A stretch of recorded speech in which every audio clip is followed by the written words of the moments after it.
On October 18, 1933, a mob of at least 2,000 white residents of Princess Anne, Maryland, beat, hung, dragged, and burned George Armwood to death.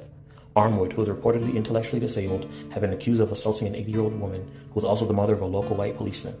Shortly after being arrested, Armwood was dragged out of the jail, and an 18-year-old boy immediately cut off his ear with a butcher knife. The growing mob then beat George Armwood nearly to death and dragged him to a tree, where he was hung. Afterward, the mob cut down his corpse, dragged through the streets, hung it again, then staged a public burning. The New Journal and Guide newspaper reported that, quote, men, women, and children participated in the savage orgy, unquote. The Afro-American newspaper reported that the mob danced around Armwood's charred remains. The report quoted one white man who said, quote, it would have cost us $1,000 to hang the man. It cost us 75 cents, unquote. Armwood's lynching sparked a national outcry and calls for prosecution of the lynchers. Yet, investigations at the county, state, and federal levels faced obstacles and delays.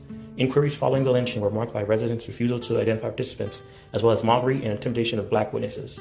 The American Civil Liberties Union, frustrated with the silence, began offering a $1,000 reward to people willing to name leaders of the mob.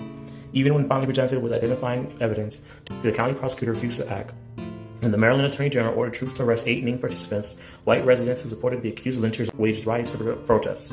4 white men ultimately tried for the lynching of George Armwood and acquitted by all white juries.